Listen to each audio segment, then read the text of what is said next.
Hello, everyone. This is Trip, and I'm here with my friend Philip Clayton, and he's got a brand new book, Science and the Sacred Beyond the Gods in Our Image. And he co authored it with Claudia Pierce, um, and which it is quite a personality. And the book is a story.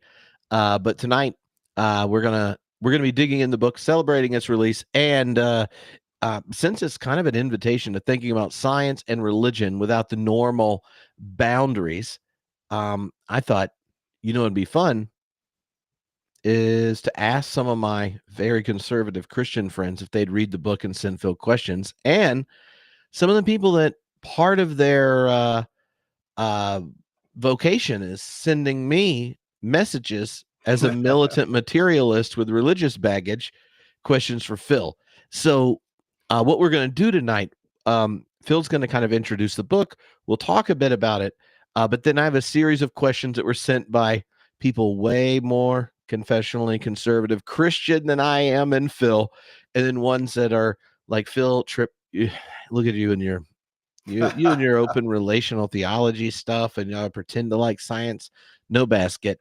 So we'll ask those, and then any of you in the chat, if you have questions and such, feel free to throw in a question. Um, Quite a few of you emailed them already. I think there's 40 some questions that I've received, so I don't think we'll run out. But preferential option for anything that received multiple attestation. You know how that works, Phil. Yeah, absolutely. Well, I'm super excited to do this. Now you prepared a little intro invitation of the book, but maybe before we do that, do you want to say a bit about the origin story of the book? Because I think it'll really help before you kind of dig into the content for people to know just how unique the collaborative practice was for you and Claudia um, in putting the book together. Yeah, because believe it or not, the relational side matters in theology. That the people and how we treat them is a part of what we're doing and what we're saying. And there's actually a beautiful personal story behind this book, Trip. So Claudia was a well-known journalist. She was a part of our work with this interreligious university we founded, where I was provost. And actually, Trip, it was 2014, I think, when you arranged for a presentation of Religion Science, the Basics. Claudia was there and she sat through it all. And she said at the end, Philip, nobody can understand this stuff. It's heady, it's abstract, you don't write well. She was a rather clear-spoken woman. And so she Yes. said, let's do a book that says this for the ordinary reader. And that was the origin of Science and the Sacred. It took us more than 5 years to get the text together. And during that time, we got into these long debates between my location as a theist and her location as a non-theist and a humanist. Actually, a third friend who you know from Claremont School of Theology, Damien Gedry, was a part of many of those conversations. And no matter how much we talked, we still came down in three different places. Claudia was always a humanist. I was always a deeply process-influenced, open and relational Christian theologian.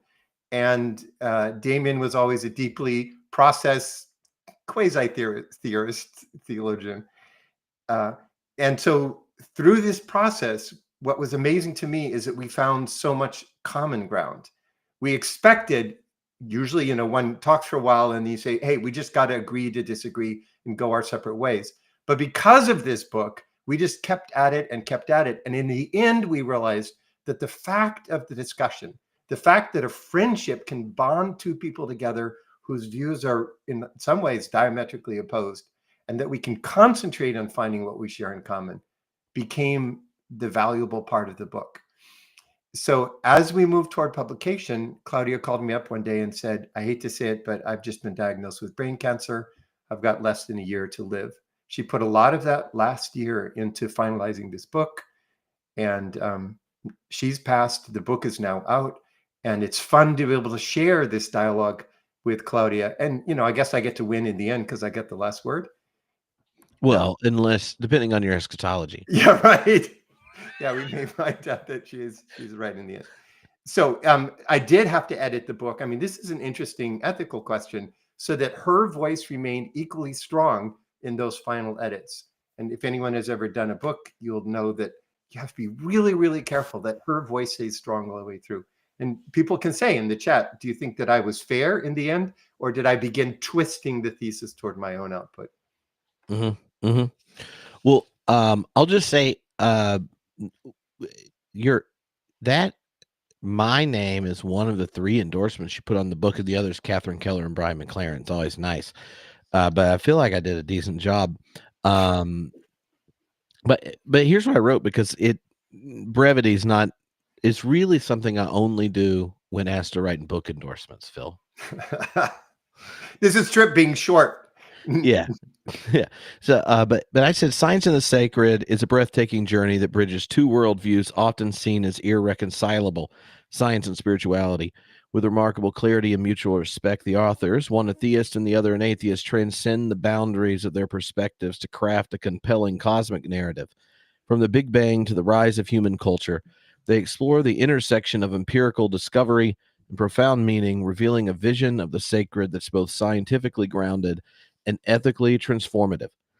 And one of the things that I really like about the book, not just that Claudia and your voice kind of sharpen each other, but it's not just the sharpening for the contrast; it's actually the volume of resonance that you have. And I think the conflict thesis in science and religion, that from its very origins, religion and science have had this like war going on, has so shaped the modern popular imagination that the potential to tell a big story about the cosmos that has deep grounding and value and beauty and justice and openness to collaboration and cooperation across all kinds of difference, that we miss the potential for telling that story. And what you practice isn't just kind of like telling a story where the cosmic story and that external version that goes from a quantum fluctuation to a symphony, but it's also that internal story, where the potentials for love and beauty and justice and vulnerability and pain and joy, all of those things grow in the process, and they're treated tenderly with care. And the division of yes or no on God is such a bad conversation stopper, because while you and I may have one answer to it that we'd like to argue specifically and go on and on and on, we also have a shared life together, and that the wisdom traditions that are religious, those that aren't, they're theist or not theist, and humanism and all these kinds of things do share a world together. And human beings, whether they were invited into this possibility or not, or by happenstance and a bunch of lucky things, we do savor experiences of intense compassion and care and kindness and justice, and we do narrate our lives and our communities and all these kinds of things, and the potential to do that at a time where we are aware that we are stewarding the ends or new beginnings as a species on this planet. It just seems like something we shouldn't miss. And so, like, in some sense, either I would enjoy either you or Claudia's voice, but that you were doing it together on behalf of a larger mission is what made it so compelling and beautiful. So And humans are actually really complicated. So we chose to meet always over dinner, 3 of us, or sometimes it's 2 of us. So the eating together, communion aspect. And then 2 things were true at the same time. One, that we brought the willingness to listen carefully and really try to entertain the other's views, even where we disagreed. And that we found amazing amount of agreement. That was, for me, in writing, the surprising part. But the opposite is Claudia is an incredibly intelligent, critical thinker, and there was much more test to my arguments than there would have been if I was talking to a fellow theist. And I have to say that over the years, I began to appreciate that. I would use arguments that I've used on stages to Christians for years, and she would say, pardon language, well, that's bullshit. That doesn't make any sense. And I'd recognize as she began to dig away at the argument, it wasn't a good argument. And it was that kind of honesty, I guess, that it brought to the process that I I profited the most from.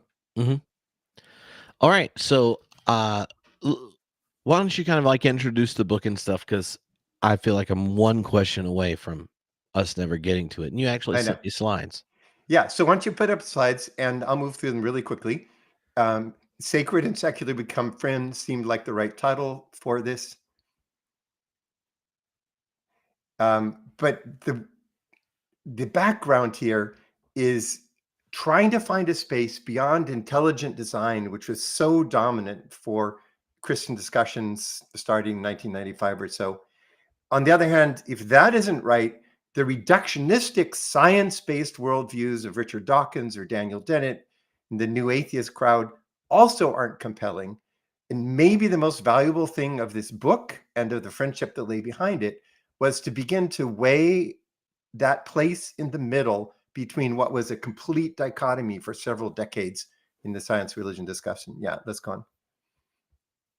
So here's the book. You can see already, as you mentioned on the back, there's Catherine and Brian and Tripp. You know, I'm sure they put you last, Tripp, because yours was by far the best endorsement. One endorsement came in later, and why don't you move forward and let me just show that one, because I think it's interesting. Greg Epstein is a humanist chaplain at Harvard. He also serves at MIT. And Greg, actually, I may not be able to see the words, but there we go. Here's what Greg wrote. Meaningful and honest dialogue between humanists and progressive religious believers is one of the most needed conversations in the world today. We're living in a deeply unstable and uncertain world. Our big problems aren't just political for a few, but they're moral and spiritual challenges that all of humanity must solve together. That's a beautiful sentence that he is a non-theist humanist and I can say together. Science and the Sacred is an example of the sort of conversations that lay the foundations for a better human future. So there's his sort of positive side. Now watch what he says when he finishes off the quote. And you can make my picture. There we go. It's a dialogue between Philip Clayton, religious scholar who, like Al Gore, hey, I love being compared to Al Gore, is ahead of his time in understanding the spiritual implications of global change, global climate change, he means, and his late friend Claudia Peirce, an atheist who sharpened the book's perspective and extended his call to a broad and growing population. I'm grateful for her work. And then I love this. I want very much to live in the future it represents. And when a famous atheist can say that the future of this dialogue is something he wants to live into, you can recognize something important happened in the book. So the book raises two really controversial topics: the dialogue between progressive theists and scientifically oriented humanists. You know, can we do this dialogue? Is it a fruitful thing? What do we have in common? But then the question I kind of want to begin with is, what do we say to an individual when they find themselves holding both views at the same time, when they're sort of caught between these two views? And it's that status for, in my case, a Christian who is both a believer and a skeptic at the same time. And many, many of the people I meet feel that double tug, push me, pull you relationship between their skepticism and their belief. And I want to dive into that just for a moment, because to me, that's what the book opens up for us to discuss and debate. Hopefully there'll be some controversy about it. So let's look at that for a sec. So in my very first book, I use the term secular believers. I'd now say skeptical believers. Secular perspectives and ways of thinking, scientific or political or ethical, coexist for people like me and many of us alongside religious experiences, beliefs, and participation in, say, a church or a synagogue. So this is we're a kind of blend of the two. And let's see if I can get a little deeper into set the stage for our discussion. Tripp, keep going. So we disagree with Ludwig Wittgenstein in this famous book, Philosophical Investigations, who thinks that certainty or unshakable belief is the cornerstone of any religious belief. So he famously writes in this passage, suppose someone believed in the Last Judgment. He has what you might call an unshakable belief. It regulates his entire life. It's the firmest of all beliefs. So if a Wittgenstein religious meant unshakable, regulates everything, can't be questioned in any way. Okay, now let's look at the next one.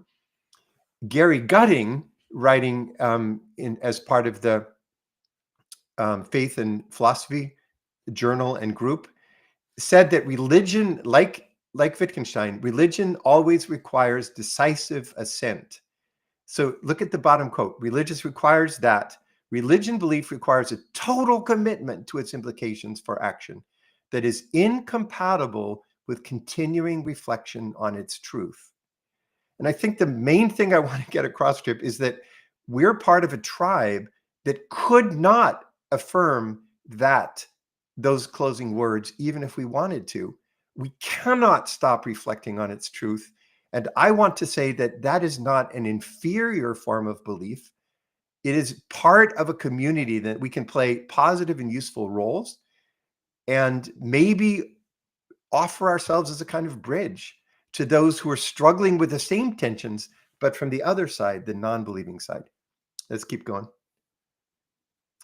So for us, unbelief, it's not as if there's a straight line from unbelief to faith to intellectual understanding, but there's rather an ongoing personal dialogue, an inner dialogue, and also a dialogue with others like Claudia, where we're struggling with these two modes of thought, the more religious or spiritual and the secular. We're trying to find our way through the fog.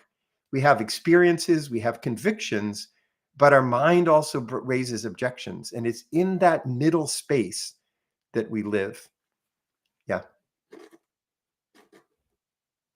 So let's just move through some images. There's a way in which the Christian wants to baptize DNA, to take science. You can just keep moving through these, Trip, pretty fast. To make science a part of the apologetics for Christianity, totally to subordinate it. Yeah, here, what do you mean you're working on our genealogy? There can't be a genealogy for Adam and Eve.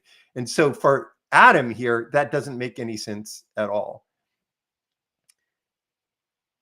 So we want to take, when we take this view, take the narrative of evolution and see it as absolutely guided or controlled by God. We want a God of evolution who really gets the final word, without chance, without the unknown, as we move through. Put Jesus on the dinosaur. Actually, this has appeared in some Sunday school classrooms, despite the millions and millions of years between them. But now let's pause for a sec. For the evolutionist, for the secular person, for the scientist, evolution can't be domesticated in that way. It may be compatible with God, but it can't be utterly subordinated to God. Go ahead. It's that chance element that it brings in. So their response to intelligent design is irrefutable evidence of the evolution of stupidity. And here we have that complete dichotomy. Keep going between the two schools. So they raise the claim science has killed God. Evolution means that no God whatsoever could exist. The opposite of intelligent design. Images like this, poor God is on the table. The deadly looking scientists are finishing off God. The hammer of evolution crushes all the sacred beliefs, Jews, Christians, and Muslims. For them, there is an absolute dichotomy, but in the other direction. So the Big Bang, the Big Bangeth comes and sort of drives away this image of God. And sometimes, keep going, some of them are even stronger. Well, the hell with natural selection. Let's just eat the nice fat ones. Natural selection becomes the core concept and everything else moves on. I think we can find a space in the middle. Diderot, centuries ago in the Enlightenment, said that doubts about religion aren't acts of impiety. And this is a startling sentence. They can even be seen as good works if the person recognizes their ignorance and is motivated by listen to the sentence, by the fear of displeasing God, by the abuse of reason. What if that is also, you can move on, that's also a characteristic of belief. And Ninian Smart pointed out that language about science and about the world isn't the same today as it was in the first century. If I speak in New Testament theology, am I really expressing the first century picture? Now, in our context, the terms I use don't mean exactly the same thing. For example, if I say a miracle has occurred, am I really making the same point in this scientific age that would have been made in the first century? And the claim is that this hermeneutical distance you can't make disappear. Brian McLaren has a famous sentence that I have loved for years. If you have a new world, you need a new church. You have a new world. In this book, basically, I'm saying if you have a new scientific worldview, you need a new way of expressing your theism. We have a new scientific worldview. And I think that's a task for Christians that we simply can't get away from. So here are the three readerships of the book. There are some who have, I'll just read the words. You can hear the edge of Claudia here. Some who've grown disillusioned with a world-denying religion. People who have maybe been raised in the church, but they're finding that the views of God that they were given aren't ones that they can affirm. On the other hand, there are some Dawkins followers, let's say, who've just become finished with a form of atheism that seems leaves to leave no place at all for spirituality, values, or a sense of the sacred. So what this book was trying to reach was readers across the entire continuum. Those of us who use the word God, agnostics who are unsure, and those who hold a humanism which utterly avoids the G word altogether. So let's just look at the table of contents, and I'll show the outline of the book, and then I'm done with the presentation. So in part one, we looked at creation, and what Claudia and I found is that we had a lot of material shared by science and always a slightly different interpretation of where it points. But in between, we could agree on what we now know. In the beginning, we're star stuff, so cosmology, astrophysics, biology and evolution, neuroscience, and its impact on our lives. Those we could see in common. The values that arise out of that we could see in common, but the final direction it points, and you can see it in the book, we always would disagree on.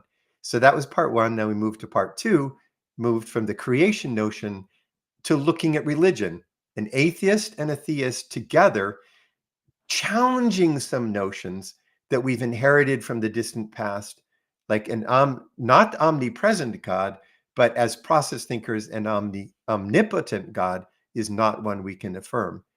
And we believe that we can speak of a religion, and Claudia is willing to affirm this as well, a religion that still applies in the scientific age. The notion of God has evolved.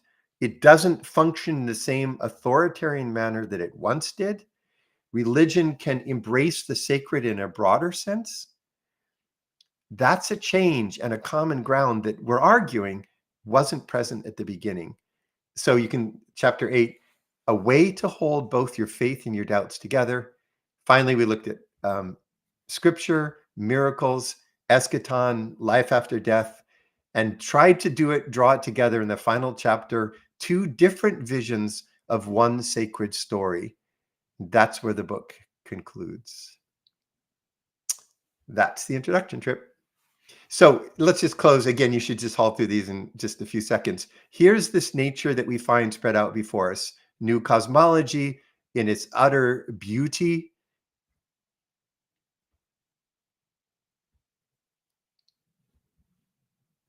The world that surrounds us. How do we interpret the evidence that we all share in common? Let's talk. All right. Thank you, Phil. So, a couple things that even come up there, like that relationship of skeptical believer believing skeptic. I know I first started using that language after reading Paul Ricoeur in his essay on the Masters of Suspicion. That's very kind of famous, but the one he wrote after that, where he was like, Boltzmann didn't demythologize enough. And so that we live in a post-religious age, and so the distinction between the theist and the atheist is no longer something that plays out in culture, right, where reason and facts could just like figure it all out. Now that division runs right through the individual subject. Yeah. That the theist and the atheist is internal, and that dialectic of skeptical believer believing skeptic means there's a kind of reshifting of the question of orientation. The orientation of one's faith or trust or enactment in the world isn't necessarily something like, oh, evidence that demands a verdict, be it Dawkins or Lee Strobel or, Yeah. Well whatever said. the apologist, the God splainer on the materialist or theist side. But something about it's kind of orienting that there is this existential register that the despite knowing more about the world and taking taking ourselves seriously and thinking rationally, that there's a kind of um passionate disposition of what you have to do with your finitude in front of it, and you can't outsource the orientation for your life to an authority, which modernity in many forms killed, or just the truth. Mm.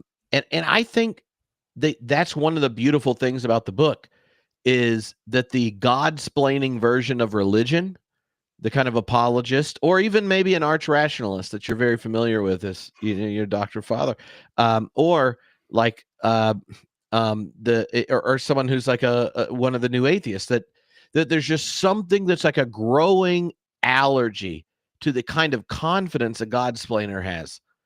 That's problematic, and that's what the Yeah. beauty of the book is. A cultural allergy to the God-splainer makes a lot of sense. It's interesting to see how this changed over the centuries. So in the time of Thomas Aquinas, the claim was that the only way to understand knowledge of the world was to begin with God. So you could get rid of the question, was there a God, right in the very beginning of the Summa Theologica. 5 arguments, each one completely compelling. All right, that's over. Now we're down to details. But the same thing happened to the early scientists like Bacon, where they would say, absolutely clear that theology is finished, can have no role whatsoever, and now it's merely empirical truth. We actually are in a much more ambiguous time. So let's just take the order in the universe, the anthropic principle.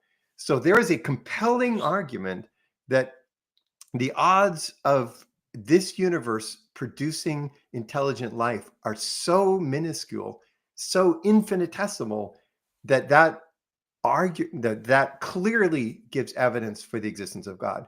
And I'm actually on that side of the argument. Then in 1982, Vlinkin and Andre came along and said, well, actually, the cosmology we use to explain our universe, the mathematics require that there be other universes as well, which sort of spin off in different worlds. If there are infinite number of universes, then the fact that this gives rise to life doesn't prove that all of them does. Therefore, it doesn't prove a God. Stalemate. Now you could say, well, one or the other of the arguments is wrong, but in fact, they're so evenly balanced. Now, in that context, ironically, intelligent design said, no, it's absolutely clear, absolutely proven, God exists. And the new atheist said, no, it's absolutely clear, absolutely proven, God does not exist. And I think that they're both wrong. We do live in an ambiguous age, and it behooves us as believers or interested parties or non-believers to begin with that common ground of not being certain and then find a way to work together to make sense of it. And that's the call of the book. Yeah. You gave one of those famous lines from Wittgenstein about kind of the function of a religious belief is its regulatory nature, right? And so it's only regulatory when it's a boundary marker, right? And Yeah. so it's regulatory because it generates this form of life, and this form of life has its integrity. By the way, our doctrine orients the form of life that we have, and then we're being a good Christian. And so in the second half of the 20th century, there were quite a few different responses to the challenges of modernity of engaging different disciplines, religious traditions, science, philosophy, and these kind of things to go, oh, let's think about our regulatory beliefs, and that there's a form of life that may not have exact traction with the world, but it has traction with the form of life. And you point out, well, as someone that shares the same frustration with people obsessed with later Wittgenstein, that regulatory beliefs are just problematic, which is something everyone discovers the first time you talk to any of your congregants that have heard all your sermons for years, is that they didn't even understand them, let alone internalize your brilliant theology.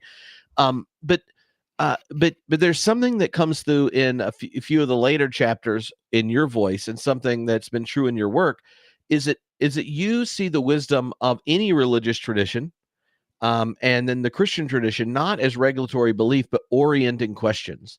Yeah. And so when we wrote Transforming Christian Theology, when I first started the PhD program, and when we taught systematic theology, the Christian tradition was a series of questions. Now y'all are going to all have to figure it out and answer, and we'll perform different answers in class. But these are the questions Christians lose sleep over, and they orient our lives. Mm-hmm. And so I wonder if you could help us name how, like, what were the orienting questions for you as a Christian theologian that you came to have to ask again or take more seriously because you spent years in these conversations with Claudia, who, there are quite a few of those questions that you roll your eyes at rather quickly if you already giggle at God. Mm-hmm. I actually want to answer your question by picking up something that Pamela just wrote in the chat. So she points out the only proof of God is personal. So I came to the conversations with experiences that I've taken to be experiences of God. The other is communal. I come from long involvement with Christian communities, Christian college, and so forth. Claudia came from a very fundamentalist world, which negated rationality and insisted on authority of inspiration all the way through. So we came sort of primed in opposite directions. And what we had to do in some ways, and I think what we all have to do, is just clear the deck a little bit, lower the emotional resonance, and say, okay, let's just look a little bit at the science and listen to how each of us interprets that science. And I had expected that we'd immediately hit the walls: physics, biology, neuroscience, I mean, the big questions. But instead, the amount of common ground just kept growing and growing. Common ground about values, about positive community, about things we don't really know, about authoritarianism in religion. And that we suddenly realized that there's a whole domain of common ground that people seem to have left fallow. We're afraid to tread out there because you have to deal with it with uncertainty from both sides. And that's a great practice. Try spending 5 years opening yourself to your own uncertainty, because your discussion partner won't hand you certainty when in fact it's not deserved. And when certainty isn't expected, right? If doubt is a good work of faith, then a friend who takes you seriously, insists that they're pursuing truth, wanting to collaborate for goodness, they might not use the word of God, but as a Christian, you would say, well, you are a vessel of the Spirit, right? Mm-hmm. And so Mm-hmm. I feel like one of the things that came through in your introduction, then it goes through the book, is that a lot of people today feel a certain anxiety when they look at pluralism, all the stuff that's going on in science and these kind of things, and they want to go, well, can I still believe that? Mm-hmm. And then there's this kind of like rational discourse, I believe, that X, Y, and Z, and different groups have a list of things you really need to believe, or at least come up with a creative way around. And one of the things that shows up in y'all's friendship and the way the book works out is there are different ways that you believe in things. It's funny to me, and reading this book was while I was reading Peter Harrison's new book. Recently interviewed him, and he makes the point that assumption that beliefs are primarily a series of assents is a rather modern invention. It was created over anxieties different groups Yeah. had about needing to hold the truth, and that for the overwhelming majority of church history, and this is true across other religious traditions, when you said faith or belief, It was about how one oriented oneself, what you trusted, and how you put yourself in the world. And so now they get from more scientific to less, but how many did I come up with? 10 things that you and Claudia both believe in. This is Tripp's version, so you can grade me publicly and be like, well, not exactly. But if I read the book, loved it, and know both of you and get it wrong, this is really bad. Yeah. All right. So, and really, right, like believing in something doesn't require you would describe it the same way or whatever, but they would be orienting the way it's like how you expend your finitude, right?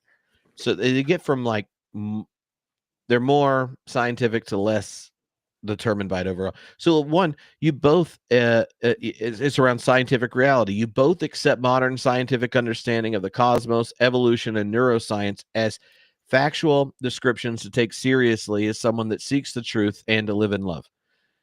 You both reject traditional theism as an omnipotent, miracle working, intervening God.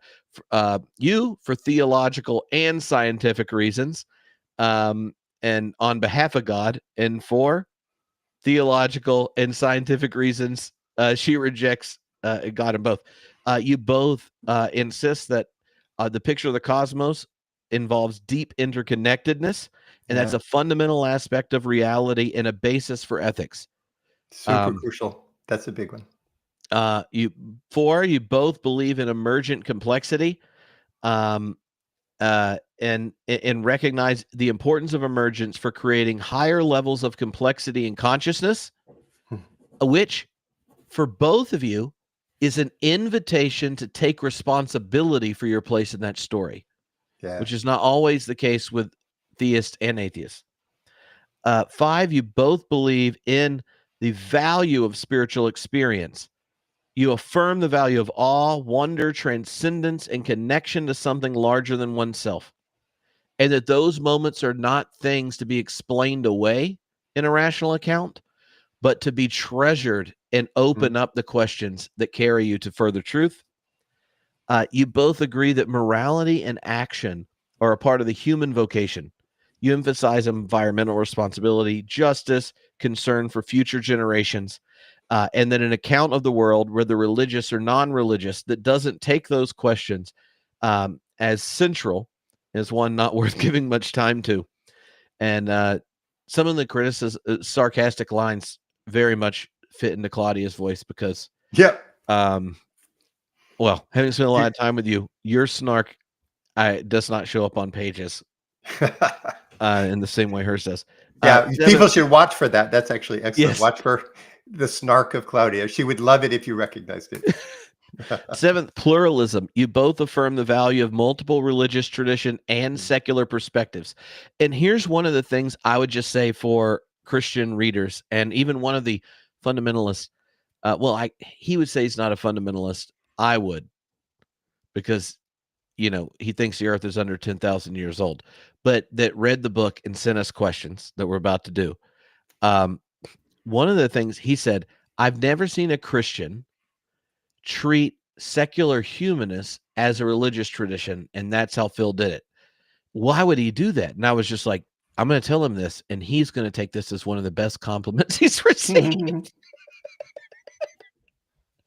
8, you both have a critique of religious literalism, and by rejecting fundamentalist and literist interpretations of religious texts or scientific ones, it is the beginning mode for moving into something beyond the reductive and controlling tendencies of modern religious and scientific discourse.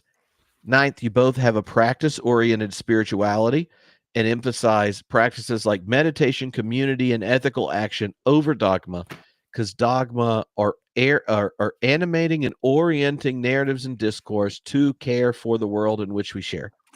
And last, you both desire an integration of knowledge and mystery, where science and spiritual seeking is complementary rather than opposed, and thus a book with a friend who thinks you're really wrong and you discovered it over years of writing it together is the best sign of your deep commitment. And so to me, I probably could have made a longer list, just naming those 10 things, I think, shows like why the book's exciting. And this is why, just as someone that was a mainline Protestant minister for 15 years, this is the book I would use in a discussion group, because we all know half of our church doesn't believe half the stuff there, and they don't even know they're allowed to say they don't believe it. And a book like this allows someone who is more conservative than you as the clergy to feel like they're a part of a conversation that their partner, who's only there because they love handbells and doesn't believe anything and has to cross their fingers half the worship service, they're now a part of the conversation. Yeah. And anyway, those were my 10 things. Really like that, Trip. And that it promotes honesty in the end. In your last comment, I think that's beautifully put. It's because the spectrum is so broad, it invites each person in to say, well, here's where I start, or here's where I come down. I'm going to say back to you what you said, but now all tied together into a single package. You notice that awe and wonder are a deep common ground for us both as we head in. You recognize that questions of values and justice are deep values. And I would say for both of us, the environmental crisis, the danger to the ecosystems of the planet is very, very deep. You recognize that both of us resist the fundamentalism, either fundamentalism of religion or fundamentalism of science. And we acknowledge that those two are actually more symmetrical than almost anybody admits. We don't really see that there's a fundamentalism openness scale, and that the religious person and the scientific person can both come down any place along that scale. That was an amazing common ground that we found. What I would tie the ribbon around your box of 10 most strongly with is what we might call the art of dialogue. It's a lost art of our age, to sit down over meals with people you don't fully agree with and to find that space of exploration. That takes pluralism, which you mentioned. And finally, it takes the willingness to say, we don't know all things. We are confronted in this universe with mystery. Holding my first child as she emerges from my wife's body, looking at the beauty of the planet, raising questions about how do we understand God or understanding other religions, and then the ultimates in science. If we can let mystery be the frame, then we can proceed together to agree on core values and do some positive things in the world, rather than increasing hatred as Christians by our rejection of science. All right, Phil. Maybe I should ask you a couple of questions. Oh, okay. And Yeah, then we can do, because we sent copies. I got Okay. some fundamentalists. Well, they may not call them, and that sells that, and an atheist to read the book and send questions. So you ask me whatever, and then we'll. Okay, I've just got 3 short questions. Okay. Just because we want to keep things honest here, Trip. So, what was one thing that you agreed with in the text and thought was important? What was something else you disagreed with in the text and thought was important?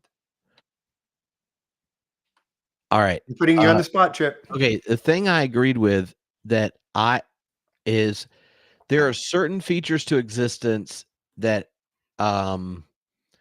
you and Claudia take seriously, that in my time, like in Edinburgh, when I was dealing with science and religion and dealing with science faculty that weren't religious and kind of like confessional Christians that weren't, I just thought half of our time is spent on questions that aren't that important. And there are certain questions that demand an answer.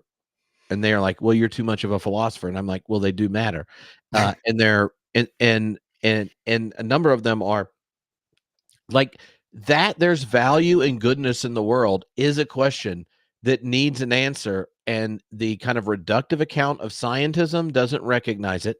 And the narrow vision of a religious exclusivism limits it to the very places both scripture and our engagement with our neighbors from other traditions exist as counter testimony. So the question of goodness and value is one that any like inclusive account of the universe has to give, or you're just like, you're like coming up with a version of nihilism that's just rather depressing. and that y'all both recognize that you can give different narratives to getting at that reality, but both insist that you find more resonance in the other one's contradictory narrative of a phenomena that has to be included in your encounter of the world, was great. Another one of those is a question of consciousness, which we both have a minority theory on this, but nonetheless, I do think that's a similar one, that we experience the world has to be included in an account of the world for it to be good, and that's right there. And the other one is the goodness that's expressed in a multiplicity of traditions has to be included in your account of the world. And for you, like as a Christian, you've spent a long time taking seriously other religious traditions and secular humanists.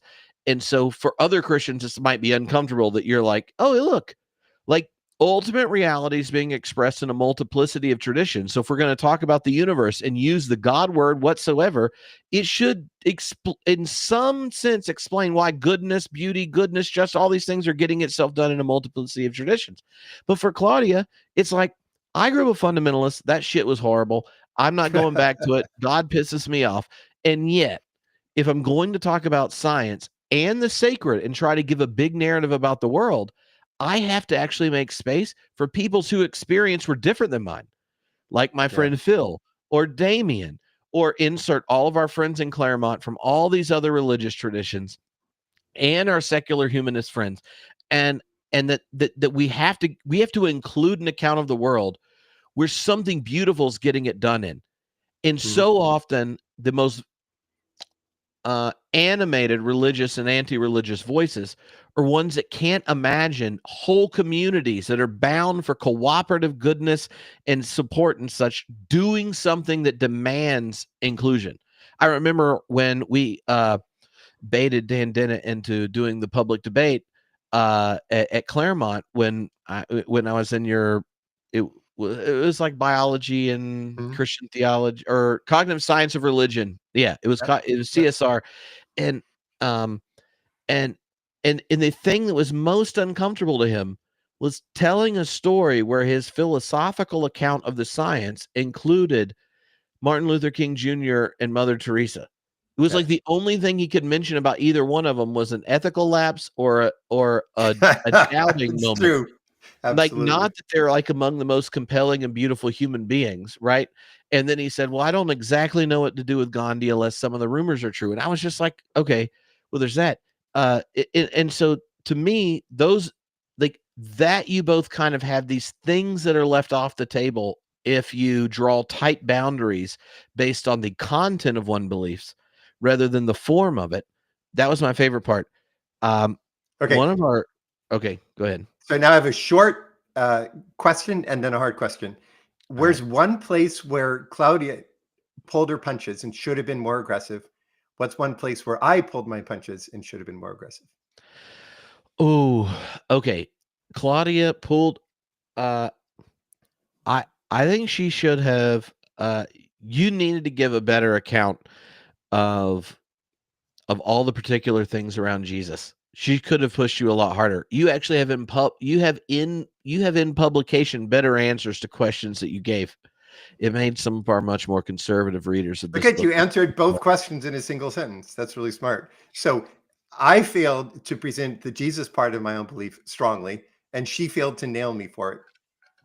Yeah. Right? Yeah, yeah. Yeah. Y'all let Marcus Borg answer, which neither one of you really like, pass.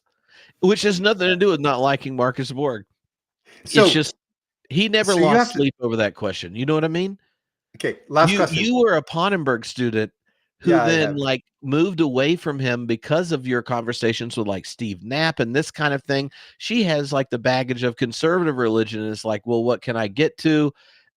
Anyway, It's interesting. Actually, it's really interesting how some questions don't come up in interreligious conversations sometimes and don't come up in these religion science discussions. Very much about, from a Christian perspective, doctrine of creation, eschaton, values in the world, so axiology. But the Christology is not central. And it should make me, I like your pointing at that, it should make me uncomfortable that I tell the story without the Christological part. And So I think that's fair. Okay, and the last one, to make sure we're pointing fingers in both directions. What is one area where reading the book confronted you in some of the ways that you tend to talk about Christianity? Um, well, I would say that my own piety is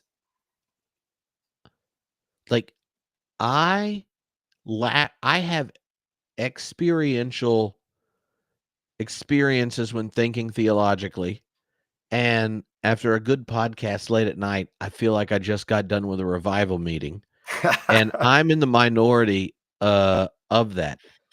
One of the things that came up when talking about that relationship of the role of culture and religion, and all that made me think of those for whom are the Christian identity is so much more attached to community, unless you've internalized the tradition to the extent of someone like myself. Like, and so that's there. And then what does that mean for me, and the way I'm present in the community when I'm not in charge of it, which I have Hmm. been either as a church planter's kid or was just in charge of it for most of my life until 4 years ago was the first time I wasn't either a pastor's kid or a pastor's husband or the pastor myself. And so like all the things about participating in a community and stuff are like I really enjoy it, but it's not like required because I basically have a job that involves reading theology and talking to the people that move me, and I have a like deeply energetic spiritual life.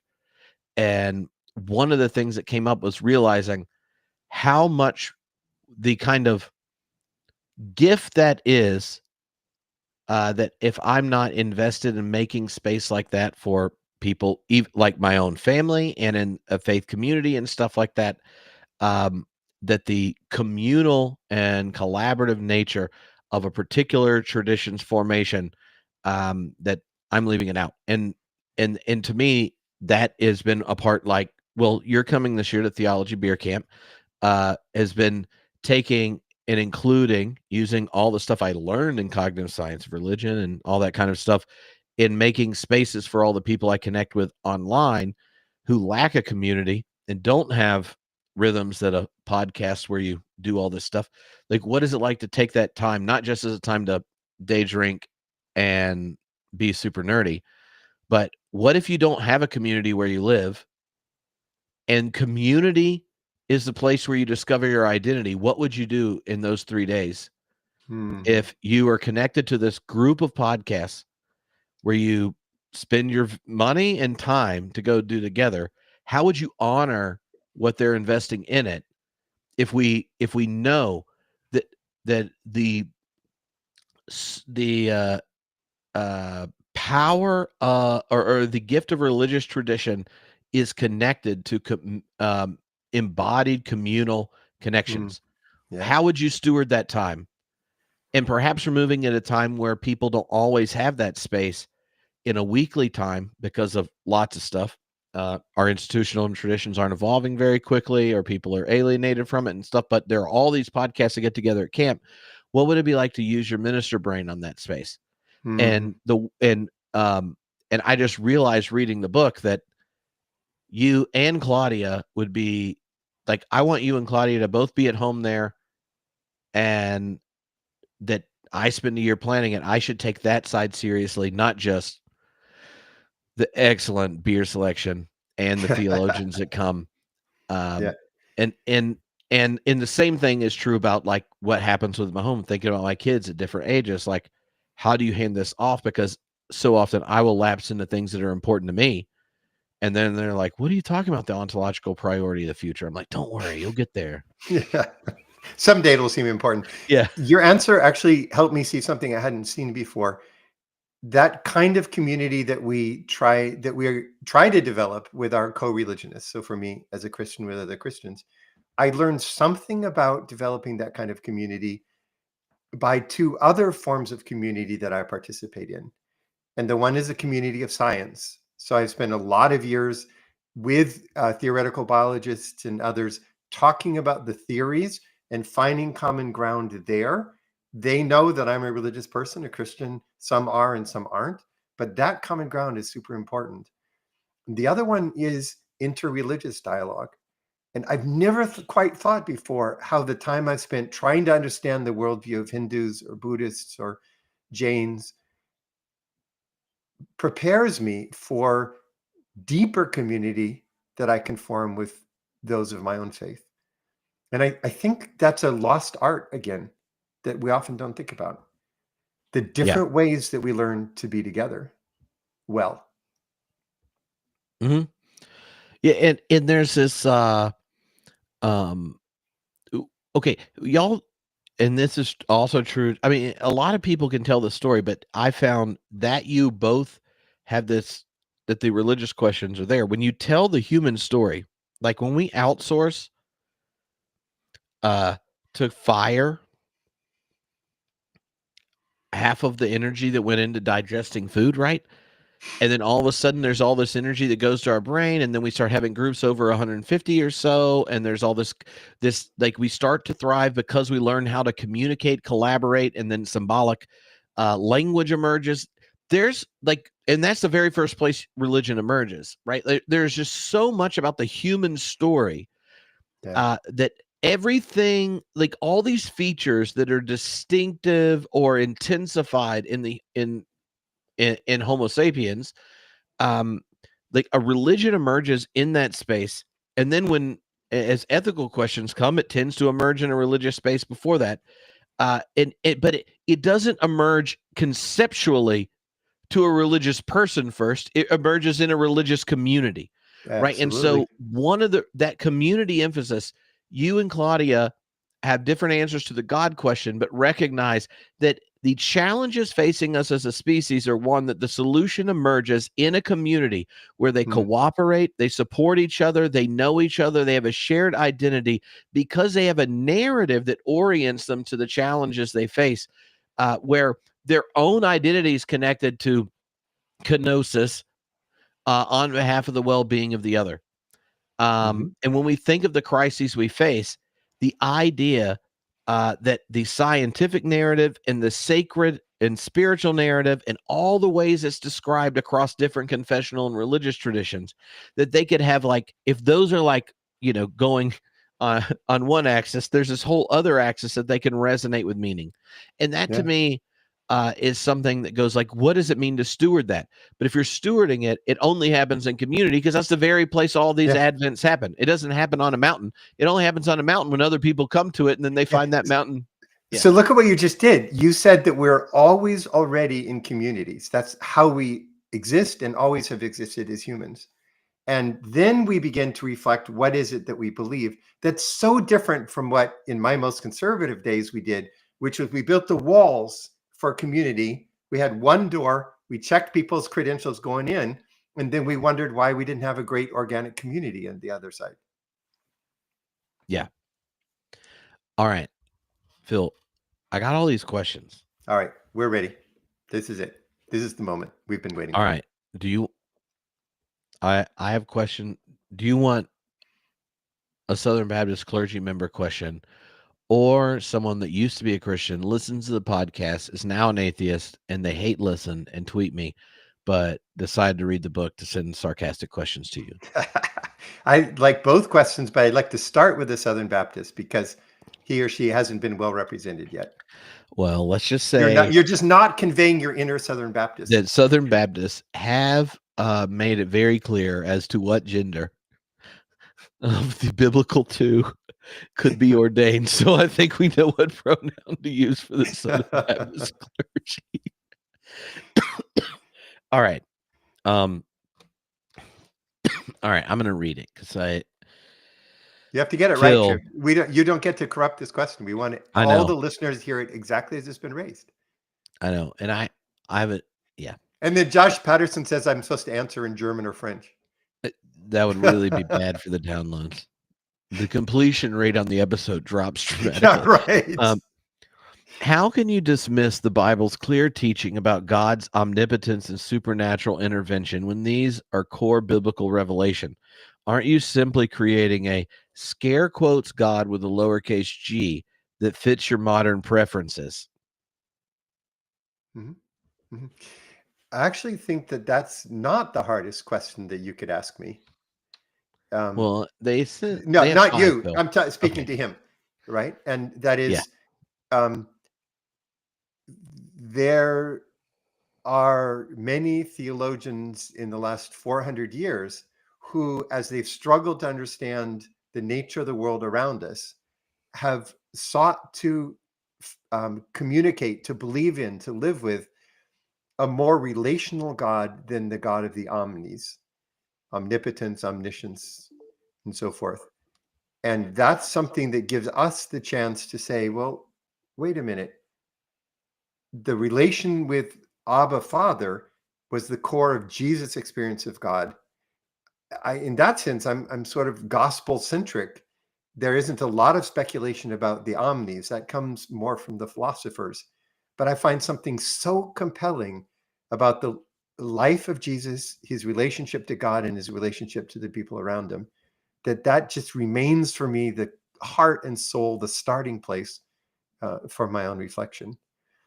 But what's really interesting is if you can hand me that sort of maybe overly biblical, uh, Jesus centric starting place, and then we enter into dialogue with non-believer or a humanist or something, and find out where can there be common ground and where not.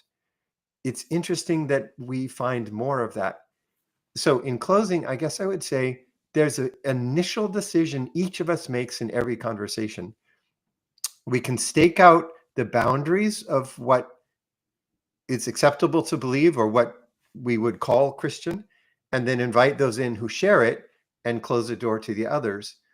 Or we can engage in an exploratory exercise of taking the beliefs that we hold, influenced by scripture and theology and the rest, in dialogue with somebody else, try to find that common ground where we might have something in common or we might not.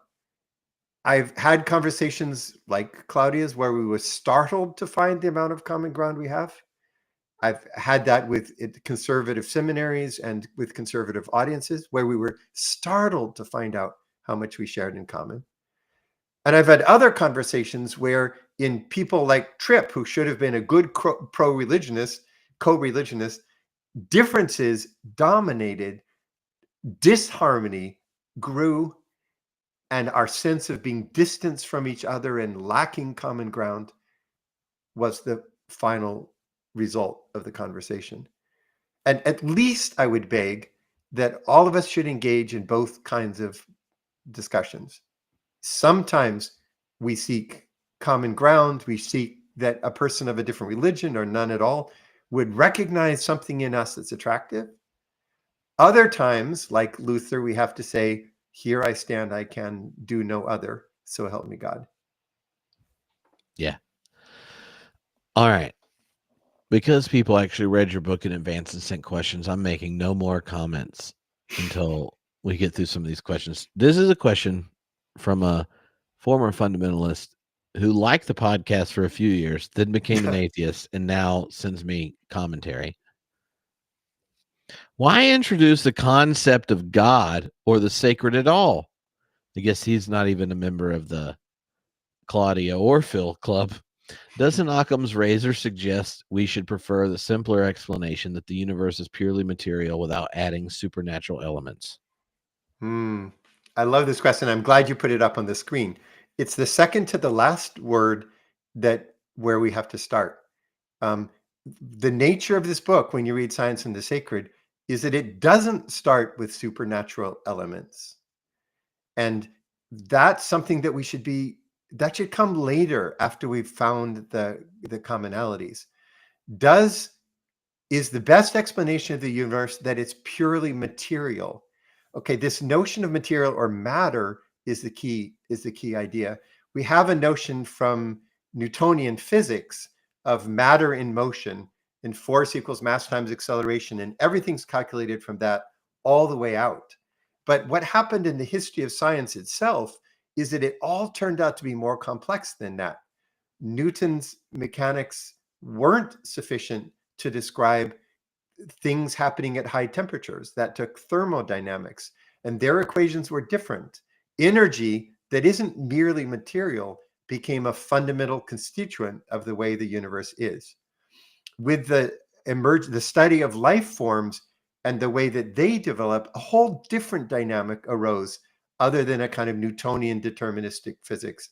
Biology is a science of organisms, and it takes a different way of conceiving. Organisms are all little agents, and you can't account for play behaviors of a wolf with his father without understanding the social bonds that connect the two. A sense of self, a sense of the perspective of the other arises far before humans do.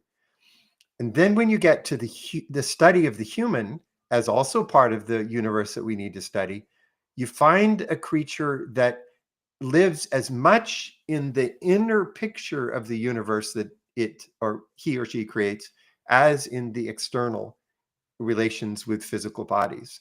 So worldviews, this constant, insatiable quest for meaning, without which we tend to commit suicide or become depressed and inactive, that seems to be tied into the nature of part of this physical universe. So we can't give adequate explanations unless we're willing to head into all of those directions. And all of that's true without any reference to the supernatural whatsoever. That's why Claudia and I took a lot of time on just studying physics and biology and neuroscience to just see what the picture was that it gave. And then we brought values. And then in the end, we differed on how we understand it. You're going to like Claudia's position more, but I just think it's interesting that neither Claudia nor Greg Epstein, this humanist chaplain at Harvard and a non-theist, would agree with your dismissal of the sacred. Sacred is a way that a human, even without a God, humans might describe the things that are most important to them. The birth of my child would be for me a sacred moment, even with no God and no supernatural whatsoever. Yeah. All right. So this next question is funny because the rather conservative Christian Senate had a whole preface statement explaining if they had to pick one of your options, they're going to go with Claudia because at least she was honest about Christianity. Oh, anyway, here's the question. Yeah, flesh that out for me. I don't get it yet. Oh, Keep going. No, like if I had to pick one of the options in the book, because you aren't real Christian because you don't believe in omnipotence. Oh, I see. So she preferred to have Claudia's view over my view. Yeah, if you had to Oh, pick, interesting. because since you're probably both eschatologically challenged.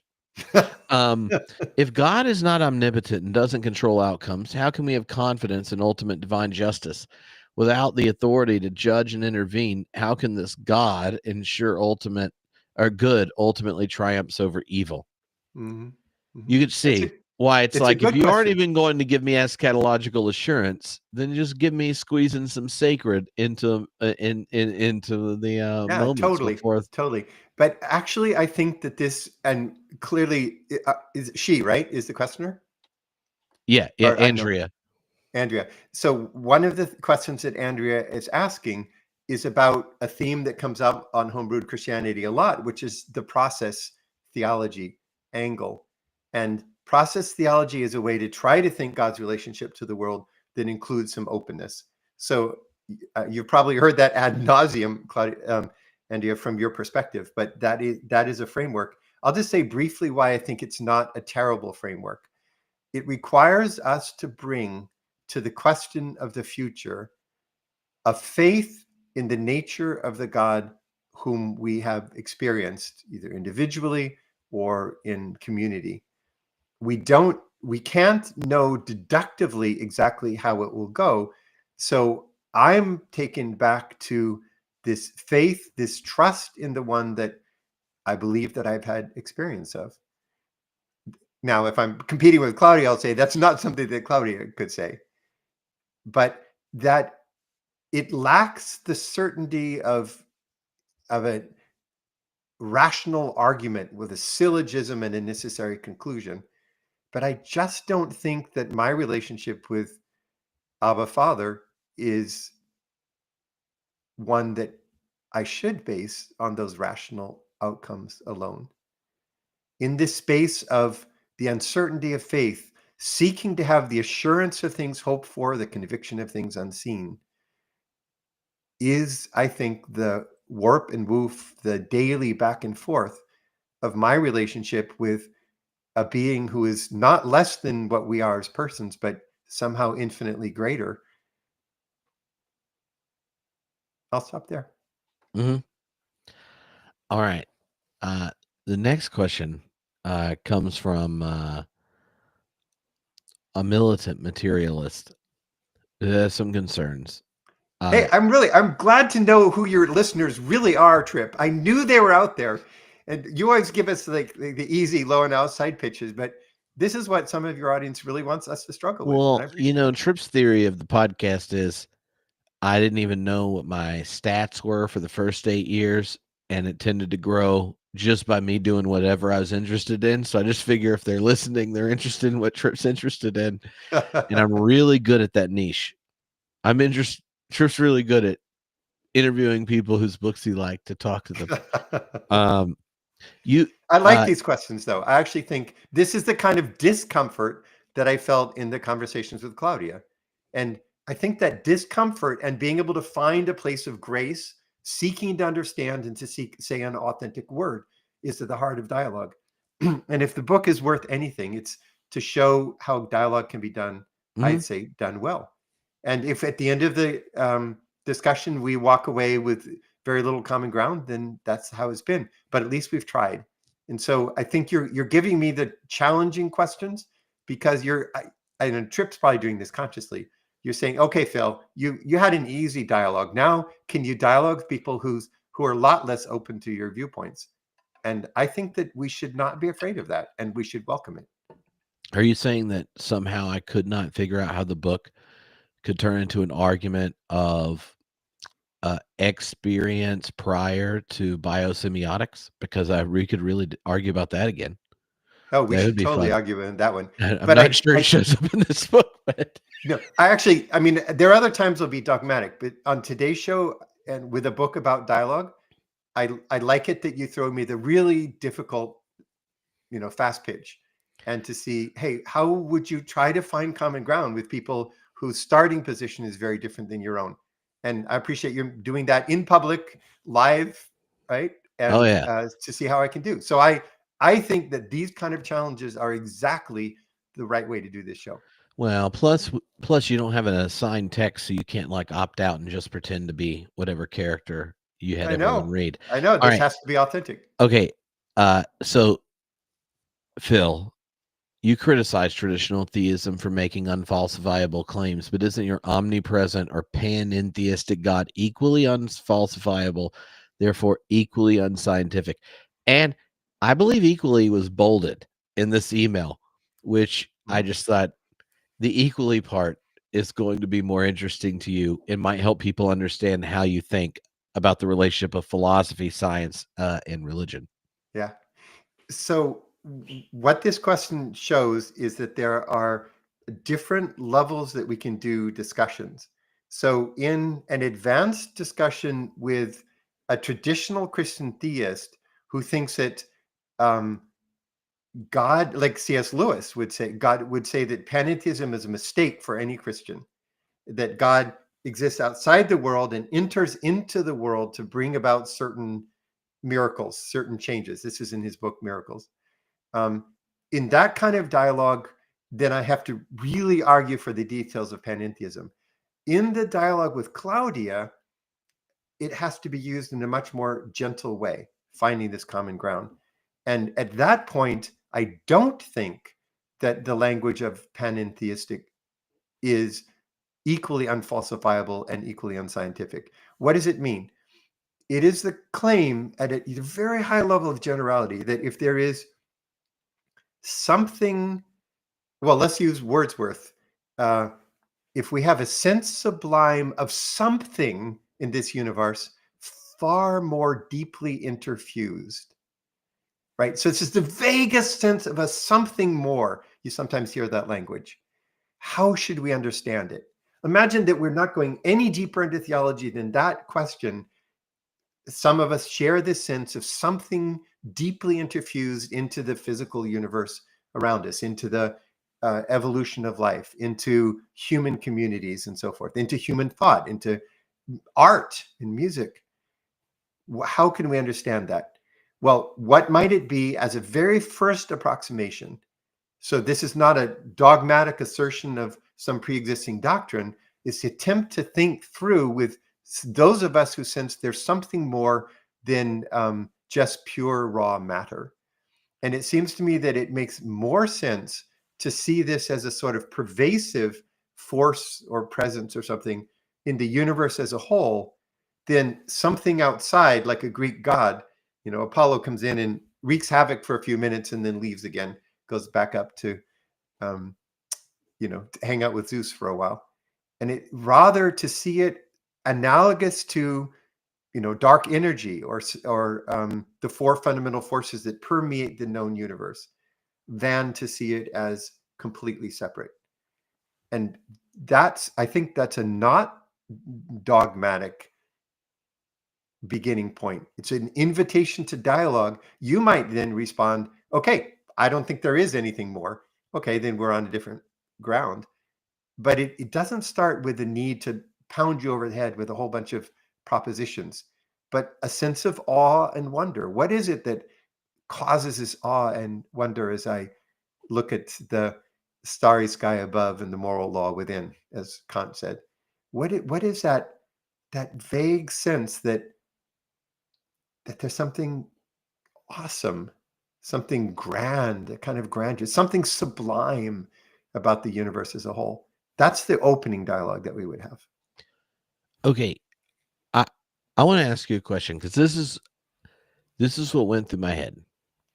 The phrase that omnipotence and omniscience and omnipresence, like that's what people normally go through their head on the whole omnis. But that the question is like omnipresent or panentheistic being equally unfalsifiable.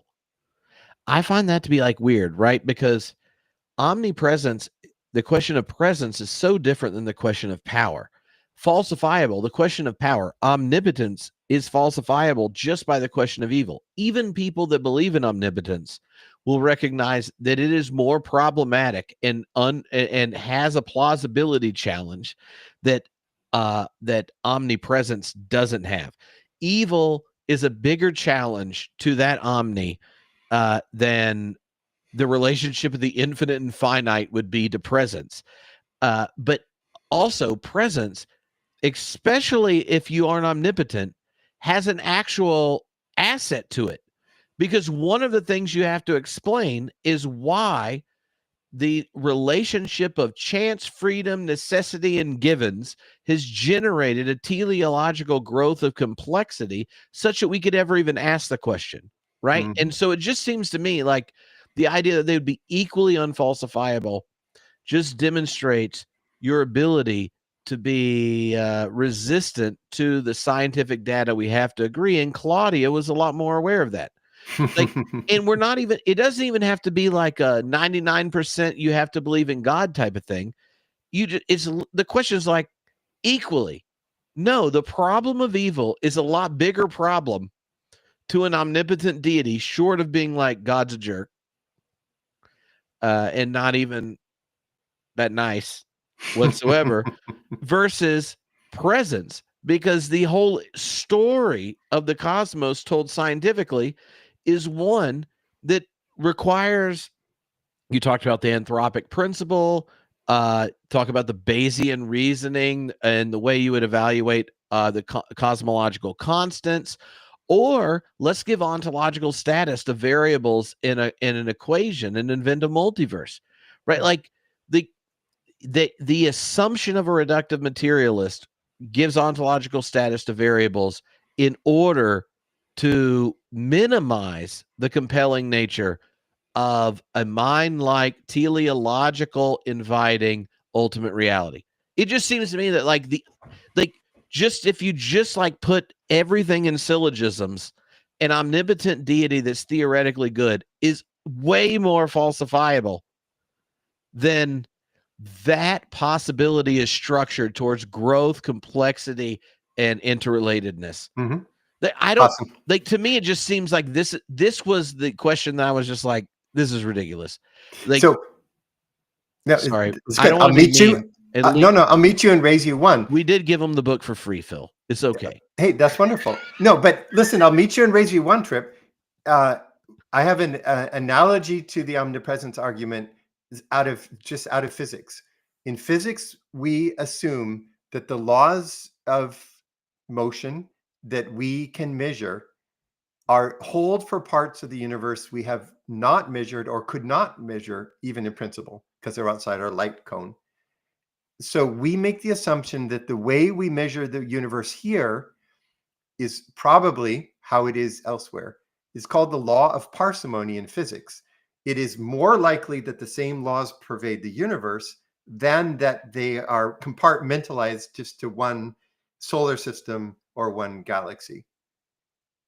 So when we think of the if there is something far more deeply interfused, then it is more likely that it permeates the whole than that it's only present in one cubicle, one corner of the universe.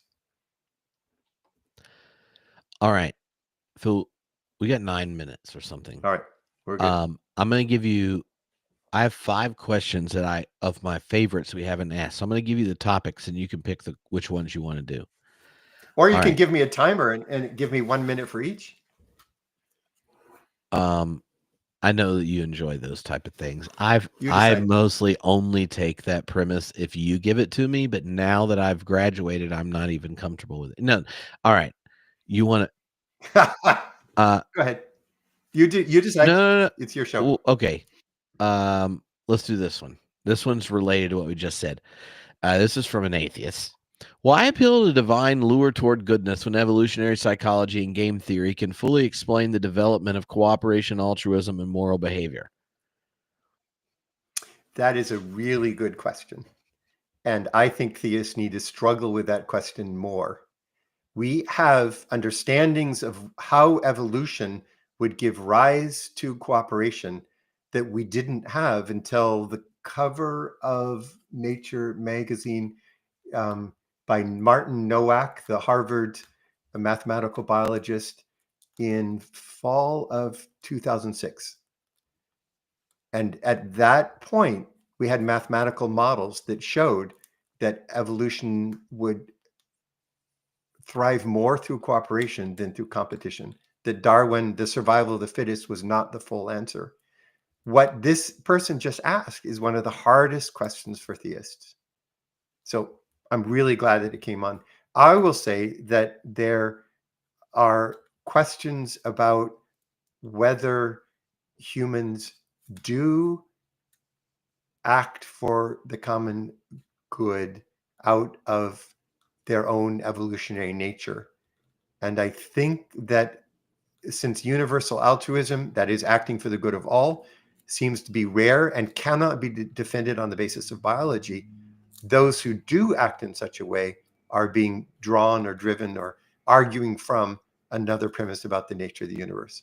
So if we had an hour to do this on a stage, that's where I would start. Okay, quick follow-up. This is trips aside. Just because I was recently rereading Augustine's Trinity text, and when he's talking about the vestige of the Trinity and these kinds of things, what's fascinating is he doesn't have a deep desire to get like perfect altruism in human beings, because what enlightenment people mean by altruism, right, is an isolated self who does something for the other, like without any need from it. Because his whole thing is like the nature of the gift is precisely that one's own identity is in the giving and in the receiving, and that is the divine life, right? And so like he uses the problematization of altruism is why God's triune. Like that there is no like abstraction of like this single unit of a self and this single other, and now we want to know if it's truly altruistic. He just goes, look at nature. There's a reason it's not like that, because God's not even like that. you don't even know who a father is without the son, and you can't even talk about the son without the father, and you can't even talk about the relationship Yeah. without the spirit. Okay. I mean, so I know we have a couple more questions. I'm just going to cut you off and say, actually, we have to write a dialogue book because I'm more on the side of starting with this questioner than I am on the side of starting with Augustine in the way that you just did. I feel like I need to struggle through this person's question and to be able to find at least a problem that would lead to the need for a notion of God. And I can't just leap right to Augustine. So when we write our dialogue book, that has to be one chapter. All right. I like this question, and it wasn't until I was reading it that I was like, that's fascinating. It was one of these points I've noticed how much generic theism functions in my mind as what I'm defending, rather than, say, for process people. If you're a process person, that's obviously different on certain questions. If you're a Christian, the cross and all these things change it. But Augustine's response of like, well, obviously that's not the case because God's not even like that. And genuine love is precisely one where your identity is discovered in the presence of the other. And Jean-Luc Marian's new book, well, I'm going to see him Friday when he's at Duke. Cool. He does this whole bit on it too. Anyway, I don't have a excursus on the third reduction and Trinitarian a prioris because I have a hard time with them. Oh, you're gonna have your work cut out for you. When we have time for one last question. Okay. Do you want a heartfelt one about prayer? Religious language question. Jesus. You told me beforehand there was a question about developing the spiritual capacities to. Okay, hold on. That was a really, I don't know if I you hadn't can get cut it and quickly, pasted that one up, but I can scroll it. Or you can make it out. No, because it was good. It was good. I thought that was a really, and I don't know how to answer it. So it's a great way to okay. If you and Claudia had to recommend 3 practical exercises for someone looking to develop a more integrated scientific spiritual worldview, what would they be? And this came after a conversation where they named people in their lives who they thought could appreciate the book and who they have friendships with but wouldn't appreciate each other. And then because you have this practice oriented ending and the book is a function of practice and dialogue like you've talked about, what did you learn about practice in the book and in your shared vision where you go like, well, here are some practices to kind of recreate this dialogue and to think about scientific spiritual worldview explored through practice. All right.